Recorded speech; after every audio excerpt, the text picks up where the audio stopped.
5.500 y 4.400 años atrás, la Tierra no estaba hecha para los humanos, y ese mundo existió justo antes del diluvio. La naturaleza crecía sin control y escondía un peligro constante. Criaturas colosales se movían entre bosques gigantes, mientras en las ciudades gobernaban seres que no eran del todo humanos, imponiendo su poder con mano de hierro. Este video reconstruye cómo era sobrevivir en el mundo antediluviano, convivir con depredadores gigantes, enfrentar una tecnología prohibida surgida de forma repentina y entender qué ocurrió cuando los llamados hijos de Dios descendieron a la Tierra. Ese contexto explica por qué la destrucción total fue inevitable. Salir al exterior significaba entrar en un entorno que no estaba hecho para la escala humana. Árboles tan altos que perdían su copa en la neblina formaban un techo verde de helechos de hasta 15 metros, bloqueando la luz directa. Según los registros más antiguos, la Tierra estaba envuelta por una capa de vapor que cubría todo el planeta. No era una nube común, sino una especie de invernadero global. Esta capa filtraba la radiación solar, creando una luz difusa y constante. No existían estaciones como las conocemos, no había inviernos ni veranos extremos. El clima era estable, húmedo y cálido en casi toda la superficie del mundo. Esa estabilidad permitió un crecimiento vegetal descomunal. Los árboles no crecían, se elevaban. Algunos alcanzaban alturas tan grandes que su copa desaparecía en la neblina permanente. Los helechos gigantes superaban fácilmente los 15 metros y formaban un techo verde continuo que bloqueaba cualquier rayo directo de luz. Los troncos eran exageradamente anchos. Muchos estaban huecos y eran utilizados como viviendas improvisadas, refugios o almacenes. Recolectar fruta no era una tarea simple, era una operación organizada. Cuerdas, grupos de personas, horas de ascenso para alcanzar ramas imposibles. Pero la abundancia era real. La tierra producía sin descanso. Sin embargo, esa fertilidad tenía un costo. Donde hay crecimiento extremo, hay consumo extremo. El suelo estaba marcado por huellas profundas, árboles derribados y zonas enteras aplastadas.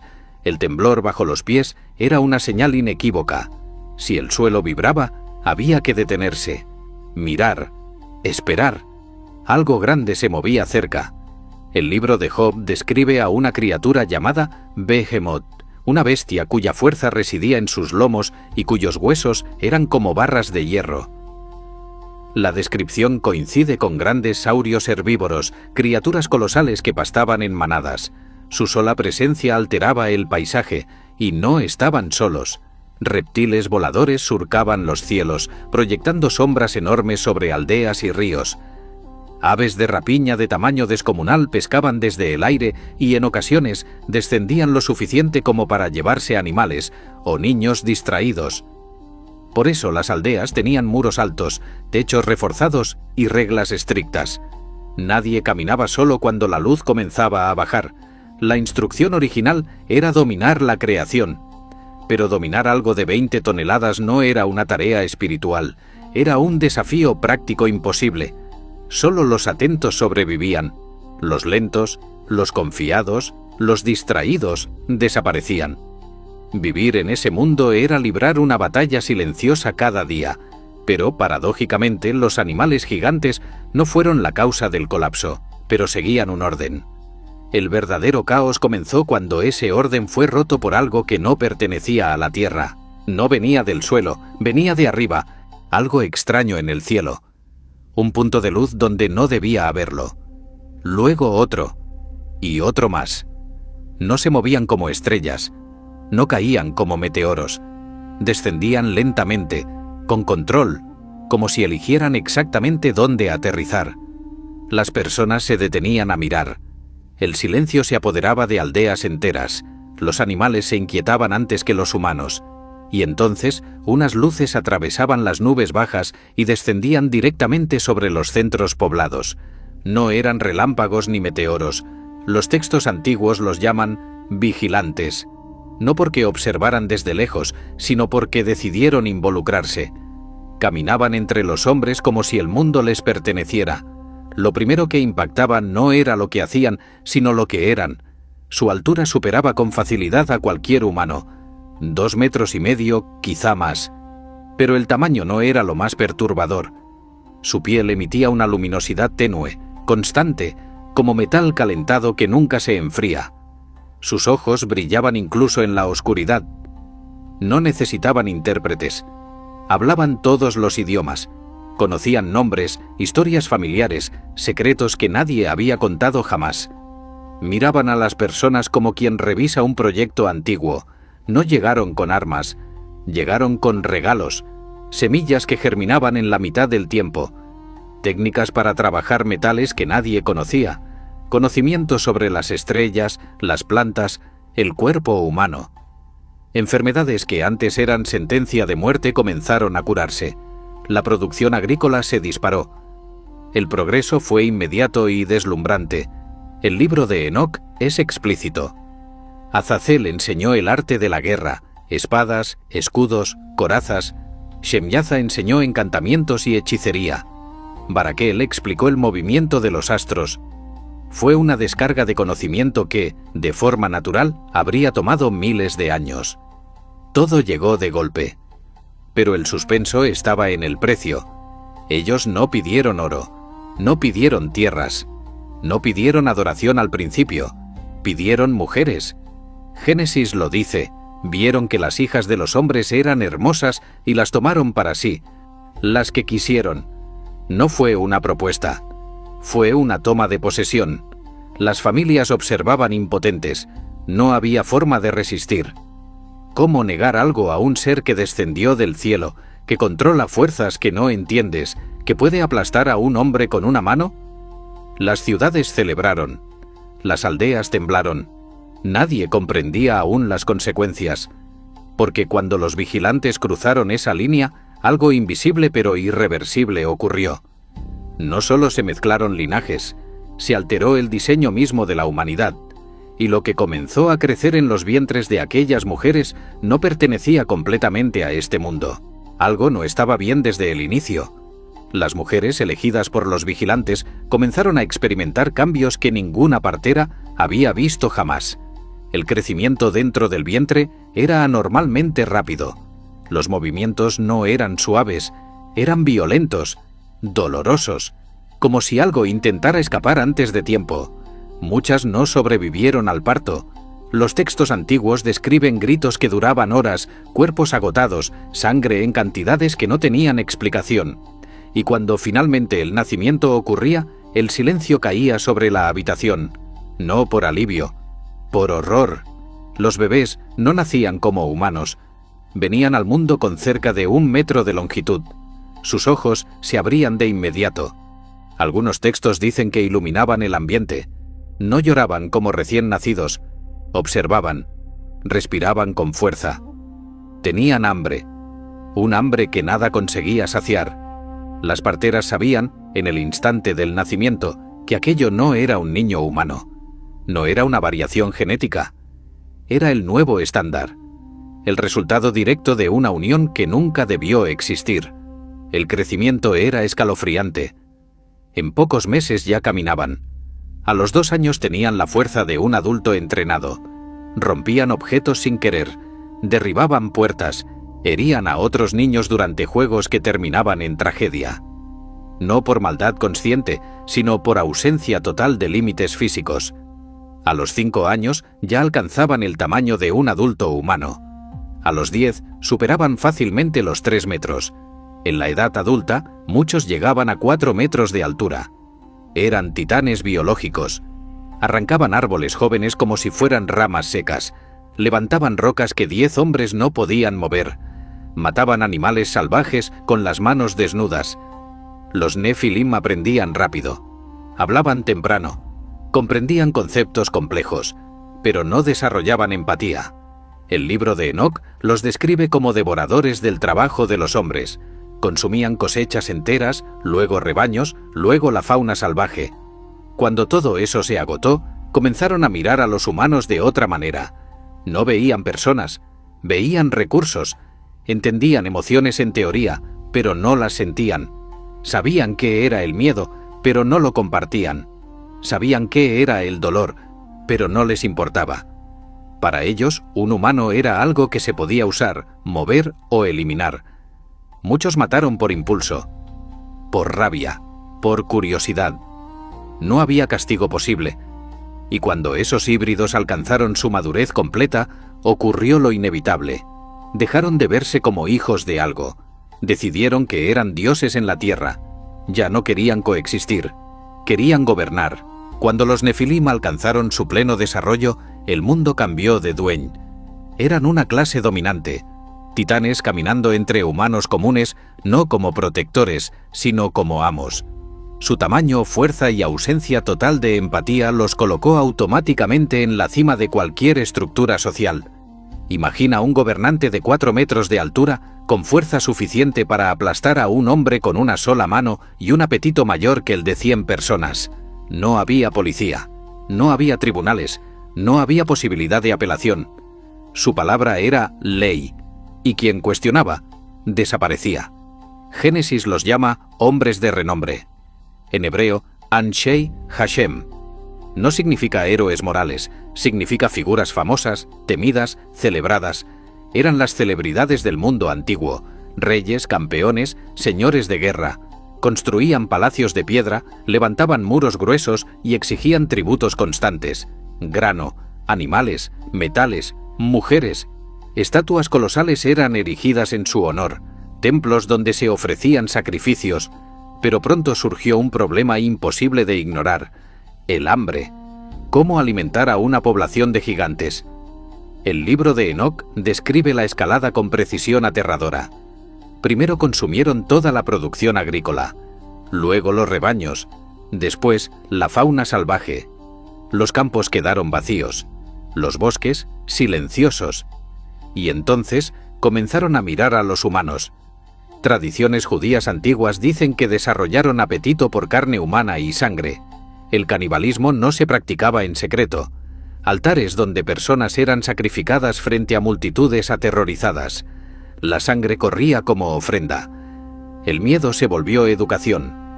Los niños crecían viendo esto, aprendiendo que la vida humana no tenía valor alguno. Génesis utiliza una palabra específica para describir ese estado del mundo. Lo llamo jamás. No significa violencia común. Significaba crueldad. La Biblia dice que toda la imaginación de los pensamientos del corazón humano era solo mala continuamente. No se trataba de momentos de ira. Era un estado permanente. Una sociedad psicópata funcionando a pleno rendimiento. Las leyendas griegas de titanes devorando a sus propios hijos no surgieron de la nada. Eran recuerdos deformados de esta época. Siglos después, Goliat, con casi 3 metros, sería apenas una sombra genética de lo que estos seres fueron en su apogeo. El miedo no era una emoción, era la atmósfera. Se respiraba. Pero los Nefilim no eran los únicos responsables del colapso. Sus padres, los vigilantes, seguían allí. Y continuaban enseñando. En la antigüedad, la humanidad vivió una caída gradual, pero cuando los vigilantes revelaron sus secretos, no hubo un lento avance. Fue un salto demasiado grande para una especie tan joven, tan desprotegida. De repente las personas sabían lo que nunca debieron saber. Las herramientas de la edad de piedra y madera quedaron atrás. La metalurgia avanzada llegó en un abrir y cerrar de ojos.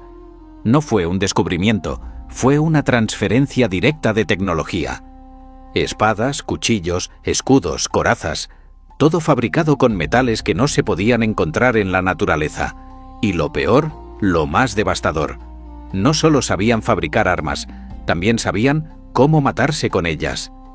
Azazel, uno de los líderes de los vigilantes, enseñó a los humanos a forjar metales, pero no para protegerse. No, enseñó a matar. La guerra dejó de ser algo primitivo, se volvió industrializada. El metal brillaba al sol, cortaba como si fuera papel. Las batallas ya no eran luchas de fuerza, sino de tecnología. Pero Azazel no solo enseñó a pelear, también enseñó a seducir. Reveló secretos sobre el arte de embellecerse, el uso de metales preciosos, el embellecimiento de los párpados, la pintura corporal. Lo que para nosotros podría parecer trivial, en ese momento fue devastador. La vanidad se convirtió en un arma de control. Las mujeres competían por la atención de los vigilantes, por la adoración de seres que ya no eran humanos. Los hombres se obsesionaron con el estatus físico, adornándose con joyas y pinturas, sin comprender que estaban sellando su propio destino. Pero la corrupción no terminó ahí. Otro de los vigilantes, Shemyaza, enseñó a los humanos lo que hoy llamaríamos hechicería. Raíces, encantamientos, sustancias que alteraban la conciencia. Los humanos comenzaron a manipular las energías del mundo, a alterar el curso de la naturaleza a su voluntad, sin comprender las consecuencias de sus actos. El conocimiento ya no era algo puro. Se había transformado en un peligro. Las tradiciones mencionan a Tubal-Caín, el maestro de todos los artífices de bronce y hierro. Este hombre, descendiente de Caín, no solo perfeccionó el arte de la metalurgia, sino que también introdujo la música en el mundo. Pero no una música divina, una música que fuera un medio de adoración, sino una música hipnótica. Las calles se llenaron con sonidos incesantes, ritmos que adormecían la mente humana, haciéndola más susceptible al control, a la manipulación. La tierra, que una vez fue un jardín para los hombres, se había convertido en un laboratorio descontrolado. La ingeniería genética se desbordó, violando las leyes divinas. Y lo peor, todo esto no fue un secreto. Todo fue público. Los humanos empezaron a crear seres que nunca debieron existir. Serpientes, caballos con cabezas de hombres, criaturas híbridas entre hombre y animal. La naturaleza misma fue violada. Las barreras genéticas que Dios había puesto para proteger la diversidad de la vida fueron destruidas. La creación entera comenzó a corromperse. Para este punto, la Tierra ya no albergaba una sola humanidad. Existían dos mundos opuestos, separados no por geografía, sino por valores. En las llanuras fértiles se alzaban las ciudades de piedra del linaje de Caín, fortalezas amuralladas, protegidas con tecnología enseñada por los vigilantes. Dentro, el ruido era constante. Forjas trabajando día y noche, música incesante, fiestas interminables, prostitución cultural y adoración a los gigantes. Un mundo de lujo, poder y miedo, donde todo se podía comprar, excepto la paz. Lejos de allí, en las montañas, vivía el linaje de Set. No construían ciudades ni muros. Habitaban en tiendas nómadas, en contacto directo con la creación. Rechazaban la guerra, la hechicería y la idolatría. Conservaban la tradición de Adán, el recuerdo del jardín y la esperanza de redención. Durante generaciones, esa separación mantuvo viva a la humanidad original, pero no fue suficiente. Génesis describe el colapso con pocas palabras. Los hijos de Dios vieron que las hijas de los hombres eran hermosas. Los hombres piadosos miraron hacia las ciudades, vieron el lujo, la música, el poder y descendieron. La seducción venció a la santidad. Cuando la última barrera cayó, la corrupción se propagó sin control.